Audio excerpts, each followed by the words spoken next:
Chapter 31, Environmental Emergencies. This chapter has an incredible amount of content, but not a lot of information.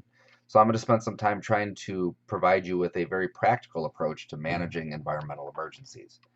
As we talk about this, we'll spend a lot of time focusing on both heat and or hot and cold emergencies. One thing that I want you to keep in mind, though, is that we don't have to have temperature extremes outside in order for an environmental emergency to occur. Environmental emergencies can occur in any number of circumstances, including simple infections or even trauma. So these are things that we need to really monitor for because it really does impact our patient's overall outcome. First and foremost, we need to understand the processes in which the body can lose heat. We need to know these so that we can either A, prevent against heat loss when the body is hypothermic, or in certain situations where the body is hyperthermic, we can actually promote that type of heat loss. So you'll see there's a graphic coming up here that really does a nice job of explaining everything. Respiration is probably the primary way in which we lose heat. If you think about it, every time you exhale, you're actually giving off a substantial amount of heat. And that's one way that the body helps to regulate its own internal body temperature. Additionally, we have ways that we can get heat out of the body through things like conduction. And conduction is where we're simply sitting on the cold ground, right? If we have a trauma patient, they're laying on the cold ground. The cold ground itself is drawing that heat out, right? The heat goes from an area of high concentration to low concentration. So that process of conduction warms the concrete or warms the ground that the patient is laying on, while at the same time cooling the body. Evaporation occurs when a patient is sweating or if they're just generally wet. If they just got out of a pool, if their clothes are wet for whatever reason, those processes, the water on the surface of the skin actually draws the heat out and then it'll evaporate into the air, further promoting that heat loss. Convection is something that we probably run into most frequently. If we're hot and we go inside and we stand in front of a fan, or if we have a nice gentle breeze, both of those situations help to kind of relieve some of that heat sensation. And what that does is that convection, or the wind blowing over the surface of the skin, helps to remove some of that excess heat and begin to again cool the body. Radiation then is just simply the body's ability to radiate heat into the surrounding atmosphere. So we all have an internal body temperature of around 98.6 degrees. And based on our metabolic rate, we produce heat as energy is produced. That excess heat has to be balanced out so that we can maintain that normal core temperature. And radiation is allowing the heat to get toward the surface of the skin and then just simply dissipate into the colder environment. So how could we prevent against or reduce the chances of radiation? Well, obviously we can make sure that the surrounding environment is a lot warmer than the patient's body is, but that's going to make for a very uncomfortable environment for the EMS providers. The best way for us to reduce the heat loss through radiation is simply to cover the patient up, layer them. We could use those foil blankets or just use multiple linens to try to trap and preserve all that body heat if possible. So when we talk about generalized hypothermia, it's just a cold state, right? The body's core body temperature begins to drop down, and in extreme situations, that can lead to death. As the core body temperature does begin to drop, our metabolic rate also drops. So consider when you are evaluating hypothermic patients, look for signs of a decreased metabolic rate, altered mental status, slowed heart rate, slowed respiratory rate, that type of stuff. Lots of things can predispose us to hypothermia. Injuries alone, specifically those with hemorrhaging, can cause hypothermia. Chronic illnesses. Geriatric and pediatric patients both have a hard time regulating their body temperature as effectively as a adult patient would. So we have to keep an eye on those things. Alcohol promotes it. Overdoses in certain circumstances, specifically if it reduces metabolic rate. And then any type of decreased ambient air temperature. So if we're playing or working outside in the cold air, obviously that's going to be probably our number one cause of hypothermia that we have to watch out for. With the geriatrics, keep in mind that their skin is much thinner, so they're unable to preserve or conserve as much heat. And in addition to that, because their metabolic rate tends to drop down with time, they're producing less heat. So they produce less, they're unable to conserve as much, therefore they're typically cold. And if you think about going to grandma or grandpa's house, You probably walk in there and you realize, holy cow, it's really warm in here. Same thing goes with nursing homes and everything else. And that's because of that inability to produce and conserve heat. With kids, it's a little bit different, right? They produce a ton of heat. As a matter of fact, young children are traditionally a little bit warmer than adults would be. But the problem is they have such a large body surface to mass ratio that it allows quite a bit of heat loss through the processes of convection and also through conduction. So as a result of that, they tend to lose it relatively quickly. They have very little body fat to insulate, and they don't a lot of times have the ability. They don't have the development yet to induce shivering. So when they do become cold, they have a hard time generating that additional heat. When we're assessing a patient that is potentially hypothermic, we're going to look for some of the different signs and symptoms. Probably number one would be shivering, and I'm sure each of the people listening to this discussion right now have experienced shivering at some point in their life. What that is the body's ability, or attempt rather, to generate additional heat. So all that muscle spasm that is occurring to cause the shivering itself requires a substantial amount of energy to be produced and used. Therefore, the byproduct of that is going to be heat generation. So shivering is actually the body's attempt to generate additional heat. Now, so long as the body is able to generate enough heat to overcome heat loss, then that should be effective. However, if the heat loss still exceeds what the body can produce extra, then the patient's still going to continue to decline into a hypothermic state. So if we have a patient that's shivering, that's fine. Allow them to continue to shiver. Try to prevent heat loss at that point. Layer them up with multiple blankets, warm up the environment that they're in. If appropriate, provide warm fluids, and do whatever else you can to try to, again, prevent that heat loss. Stiff or rigid posture is going to be later on, and a lot of times that's due to vasoconstriction and decreased motor function. So as the cold sets in, the blood vessels closest to the surface of the skin begin to constrict down and shunt the blood in toward the core of the body, trying to preserve heat. As that happens, then we have reduced blood flow to the extremities, reduced blood flow to the muscles, and the patient will become stiff or rigid as a result. Drowsiness simply from a lack of adequate perfusion to the brain and from the decreased metabolic rate.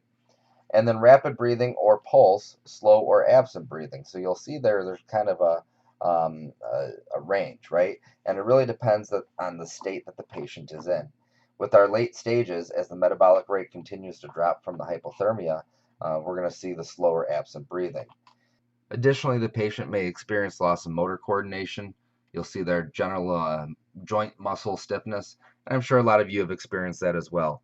I know that there's been a couple times I've been outside shoveling snow using the snow blower, whatever the case may be, where I'm outside for a prolonged period of time.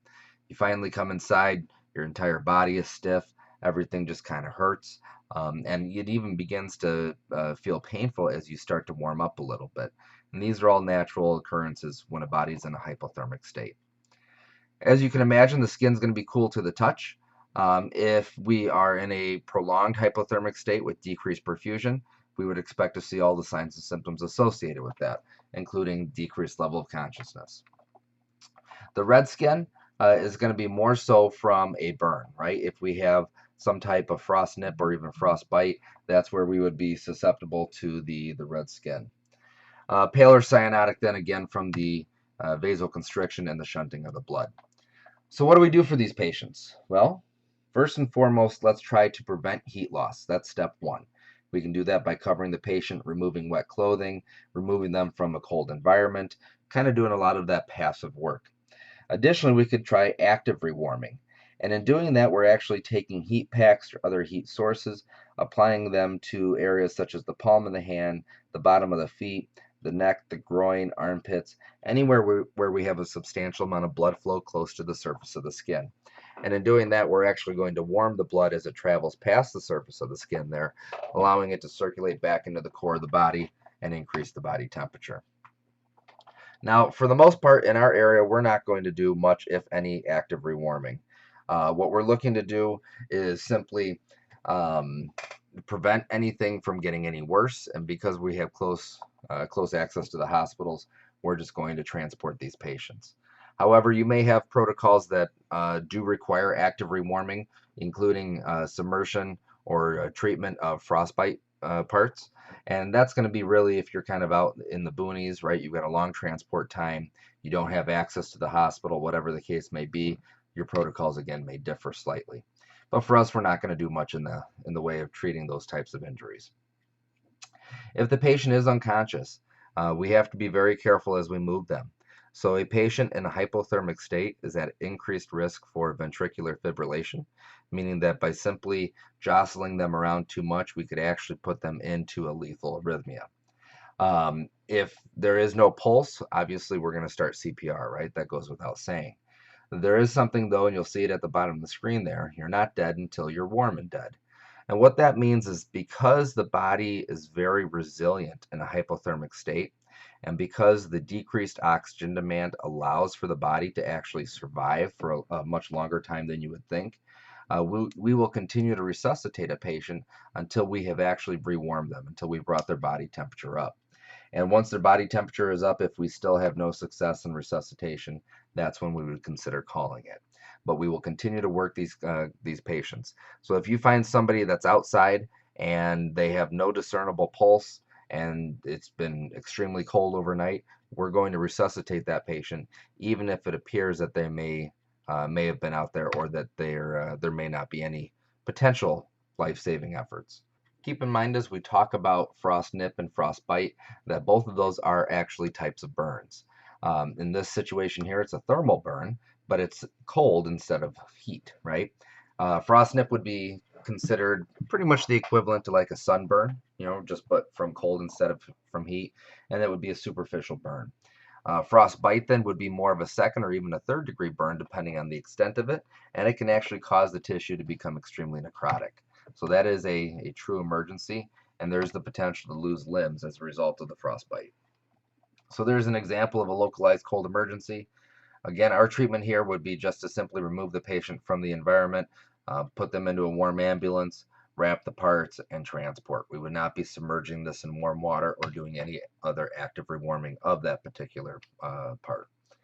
And then again from there, it's kind of repeating itself now. We're going to protect against heat loss based on the principles we talked about at the beginning there. All right, and we're going to skip through the active rewarming. That's not something that we're doing around here. Let's talk a little bit about heat emergencies. Heat emergencies are the exact opposite of everything we just talked about, right? Body temperature is rising too fast or too much and is unable to get rid of all the excess heat. So what can we do to help with it? We'll talk about treatment in just a second, but in the meantime, let's look at some of the potential signs and symptoms of a heat emergency. And I'm sure that most of us have experienced heat cramps at some point in time. If we're working outside in the yard, if we're out doing a workout, something like that, in a warm environment, we start to get some of those cramps. Those cramps are from an electrolyte imbalance where we're actually losing a lot of sodium from the body. And usually that's a result of sweating. So as we lose that sodium, that electrolyte imbalance occurs, the muscles begin to cramp up. That's kind of an early warning sign saying, hey, listen, we've got a dehydration issue here. You need to stop what you're doing, go drink some water, maybe drink some Gatorade or something else with electrolytes in it, and rest. And so long as a patient does that, once the heat cramps start in, they should be just fine, right? The body will certainly recover from it, especially if they remove themselves from the heat environment.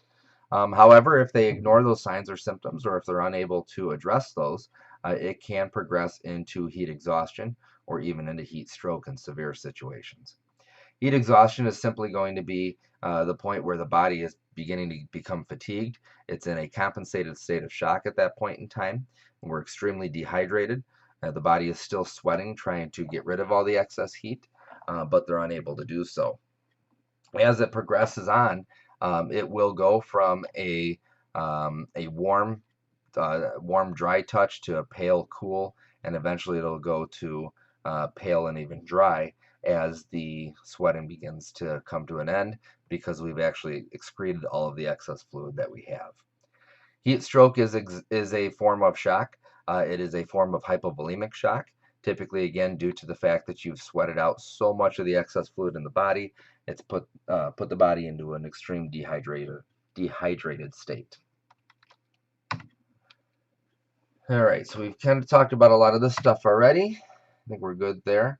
Let's look at these patient assessment components here and talk quickly about why we would see each of these. Muscle cramps we already talked about, right? That's the electrolyte imbalance typically due to the sodium.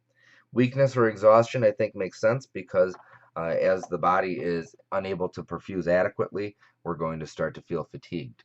Rapid, shallow breathing. Why do you think that would be? Well, there's a couple reasons. One, we talked about being in a state of shock, and especially in a state of compensated shock for heat exhaustion. So as that begins to occur, we're going to try to breathe faster to get rid of the excess heat, and we're also trying to circulate the oxygen because we're starting to see a drop in blood pressure from the hypovolemia. The weak pulse is going to be a result again of hypovolemia, but there's something to actually look for earlier on. Before it's a weak pulse, you may actually start to feel a very strong bounding pulse. And that's because as the body tries to get rid of all the excess heat, the blood vessels are going to dilate toward the surface. It's going to do the opposite of what we're used to. So rather than vasoconstricting and shunting blood toward the core, now we vasodilate, we push blood out toward the extremities, push blood out toward the surface of the skin. And the reason for doing that is we try to get the blood, which is the heat transfer component, out as close to the surface of the skin as possible in order to promote that heat loss. So the patient will originally be probably flushed, red, warm to the touch. They could have a very strong bounding pulse. And as they become more and more dehydrated and they go into that hypovolemic state, then we'll start to see things kind of switch a little bit. That's when they'll transition into a more of a pale and cool presentation. The pulses will become very weak, and we'll see the traditional signs of shock. So what do we do if we're seeing these signs or symptoms? Common sense, right? Take them out of the environment. If you're outside, move them into the shade, move them into the air conditioning, whatever opportunity you have. Remove excess clothing. And really, patients who are truly experiencing a heat emergency or in heat stroke, we should be removing all of their clothing all the way down to the underwear. We want to expose the armpits, the neck, the groin. We don't want any clothing covering those areas. We want to make sure that the palms of the hands and the feet are both exposed because these again are all areas where there's a lot of blood flow close to the surface of the skin. And by removing the clothing, it's going to allow that excess heat to be released a little bit quicker. As a matter of fact, we could even put ice packs and stuff like that into those areas to promote the heat loss, just as we would put a heat pack in there in order to try to warm the patient back up. If they're conscious and alert and they're able to drink water, obviously that's a great way to rehydrate. But traditionally, we're not going to do a lot in the way of administering fluids in the pre-hospital environment.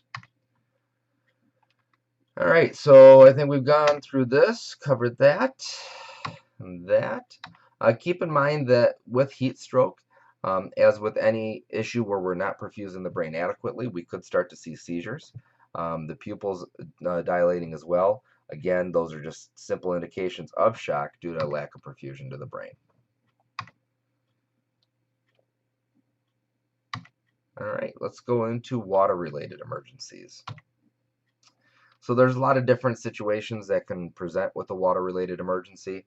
You see a few examples on the screen here: boating, jet skiing, diving, scuba diving, those types of things are all things that we're subjected to dealing with. When we're dealing or assessing with a potential water emergency, our assessment steps are going to be the same as they are for every other patient.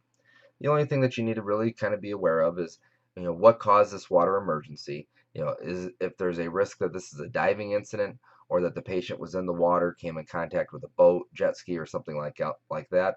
If there's a risk for trauma, do we need to take C-spine precautions in the water prior to removing the patient? And that's really the only other exception. In certain circumstances, it is going to be difficult to get a patient out of the water. It's never easy to do that, especially if you're trying to get them up into a boat. So from time to time, if it's safe and you're trained and you can enter the water, we may actually start resuscitation while the patient is still in the water, providing rescue breaths and stuff like that. Nearly all of the backboards that we carry are flotation devices, so we can actually toss one of those into the water and we can immobilize and strap the patient onto that, and that's going to help get the patient out of the water a lot easier.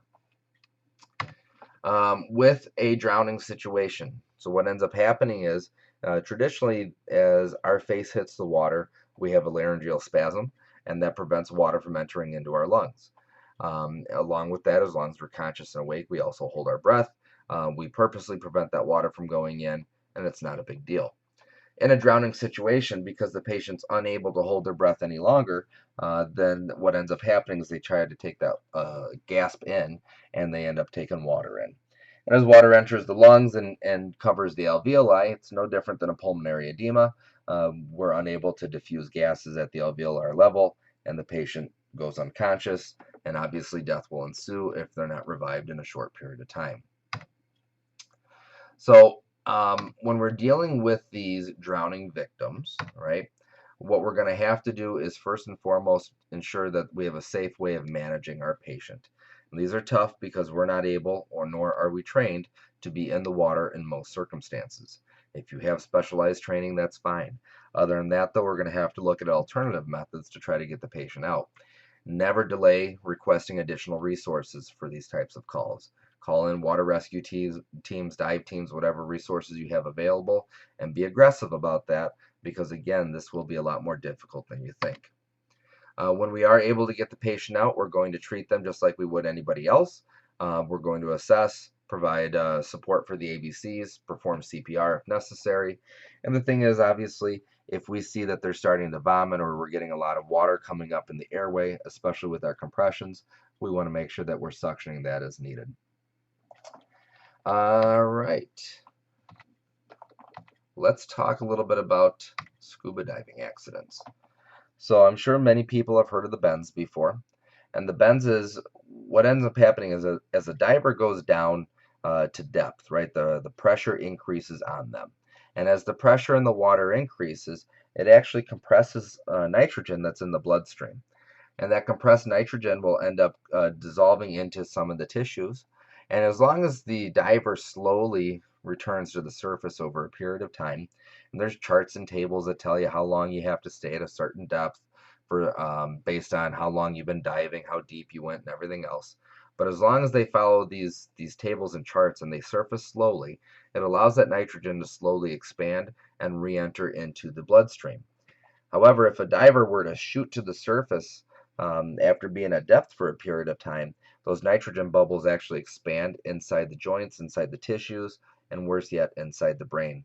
And as that happens, we can start to see signs and symptoms of the bends. So there's a lot that can happen from it. The bends, and actually, I guess we'll talk about the bends coming up in a second here. But they're gonna start to see signs and symptoms that can ensue. Maybe within 30 minutes or an hour. It could be up to 24 hours later, depending on how bad the bends actually are. There's also the potential for gas embolisms, and what that typically is caused from is if a diver is holding their breath as they ascend, then those gas bubbles again expand, and that can actually get into the bloodstream and cause an embolism. So these are all issues that we have to kind of address. Divers are provided with a substantial amount of training to prevent these types of things, but in emergency situations, when they do have to return to the surface right away, we have to be worried about these types of things. Let's see what else. So decompression sickness is what I was talking about with the nitrogen bubbles. With these patients, we need to recognize, the pain to the muscles, to the joints, maybe the altered mental status, the woozy feeling that they may describe. And as soon as we recognize that, we actually are going to need to get them to a decompression chamber. So for us in our local area, that means that we're going to have to contact Flight for Life and actually fly them to the nearest decompression chamber. And I believe the nearest one for us is going to be at Lutheran General. And what they do is they put the patient in this chamber, they pressurize it, and they actually take them back down to the pressure of the depth that they were at in the water. And it allows those nitrogen bubbles to recompress, and then they will slowly bring them back up, and allowing the nitrogen to dissolve back into the bloodstream. So what that means is it's important for us to try to gather data on the diver if we are going to be doing the management. The equipment that the diver uses will track their depth as far as how deep they went at the deepest point, and a lot of times they'll have watches or timers that will track how long they've been down. So if you can get the maximum depth they went to and how long they were down, that's going to give the hospital a lot of important information in trying to get them back into that decompression chamber and reverse all these signs and symptoms. A lot of times they can begin to act, again, I said woozy earlier, but it could also be described as intoxicated. So again, things to kind of really keep an eye on if we're dealing with this. And don't think that we don't have diving emergencies here, because we do. We have lots of lakes that have recreational divers in them. We also have fire department divers that are obviously on the job for rescue purposes. So we can deal with this type of thing in many different situations. Our beyond recognizing and transporting to a decompression chamber, our treatment is going to be the same as it would be with any other patient, right? Assess the ABCs, monitor and treat as necessary, and that's really it. There's nothing else that is going to be substantially different. When dealing with water rescues, this is actually something that's on the exam. You need to first reach, then throw, then row, and lastly, you can go. And what that means is that before we go jumping in the water, or even getting in a boat and rowing to somebody, see if you can find a long object, maybe a pool skimmer, a tree branch, a backboard if you have it, whatever it may be, and try to hold it out to them so they can grab it, and then you can pull them in. A lot of vehicles carry throw bags, which are water rescue ropes. It allows you to kind of throw a weighted bag out toward the patient. They can grab the rope, and then you can pull them in that way. The next step would be to get into a boat and actually go out to the patient. And the absolute last step would be to get in the water and try to effect rescue. Especially if you're not a trained lifeguard or you're not a trained diver, water rescue tech, getting in the water is pretty much going to be against policy, but most certainly it's going to be very ill-advised. And as a diver, I can tell you what we found is that when we respond to dive emergencies, we end up rescuing more would-be rescuers, if that makes sense, than actual victims. So what that means is that if a single victim goes in the water and is beginning to struggle or drown, in order for that single rescue or that single victim to be rescued, there's typically 2 to 3 additional rescuers that are civilians or good Samaritans that try to help out.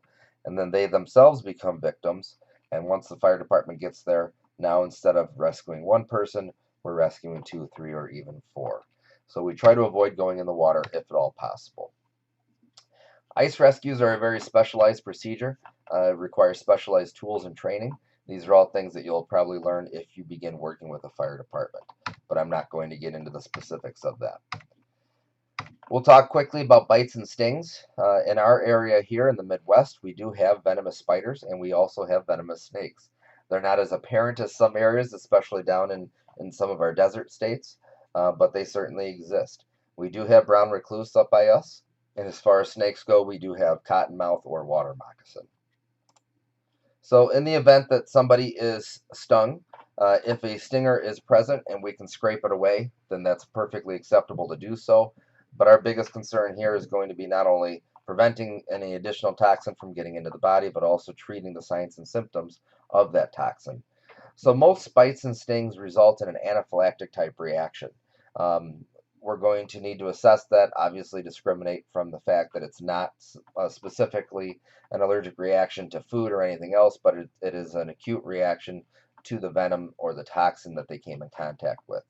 And our treatment is going to be generally the same. Unless we have reason to believe that treatment for anaphylactic shock would be contraindicated, we're going to do exactly that. So you're going to simply follow your anaphylactic shock protocols for these patients so long as they are actually beginning to present that way. In certain circumstances, under certain protocols, and in certain scenarios, they may instruct you to apply things like tourniquets or to even apply topical treatments in order to try to reduce or slow the spread of the toxin. That's going to be protocol specific, not something that is part of this curriculum, though. Let's see. Signs and symptoms of the different toxins and everything else, beyond that of being an anaphylactic type reaction, certain toxins, certain venoms can actually cause very specific signs and symptoms. Short of going through and trying to memorize every single one, just be aware of adverse presentations in your patient and treat those signs and symptoms as they present. As with anything, we need to be aware that the patient could go into shock, especially if they are having an anaphylactic reaction. We'll take appropriate care to treat for that shock. If they are beginning to swell up for any reason, we would want to remove jewelry or anything else that would be constrictive around the body. So take off necklaces, rings, bracelets, whatever else they may have on, watches, and try to make sure that that doesn't impede any of the swelling that's going to occur. With snake bites and spider bites, and really any type of insect or animal bite, if we can identify what kind of bite it is, that's going to be very useful. Different venoms are going to require different treatments. Um, if the spider, if the snake, or whatever it is still present, obviously that's probably going to present some type of scene hazard. Hopefully with the spider you can simply stomp on it, but with the snake you're going to have a harder time. If you're able to get a picture or a visual description from a safe distance and provide that to the hospital staff, then they can use that to look up what type of snake, spider, or anything else it may be and try to determine the appropriate course of treatment. I think those are the big things. Again, if you look through the slides, it's very repetitive. With any environmental emergency, we're going to assess our patient. We're going to treat the appropriate signs and symptoms. We're going to initiate rapid transport, and we're going to transport to the appropriate facility. And that's pretty well standard throughout the whole thing. The big takeaways here is when we're dealing with environmental emergencies, specifically heat and cold emergencies, remember it does not have to be extreme climates that cause these types of things. Simple trauma, even in a warm environment, can actually put a patient into a hypothermic state. So monitor for the means by which the body either tries to get rid of excess heat or conserve heat, and try to promote the appropriate technique depending on what you're trying to accomplish. All right? Not a lot to this chapter. So if you have any other questions, talk to us in class. See you then.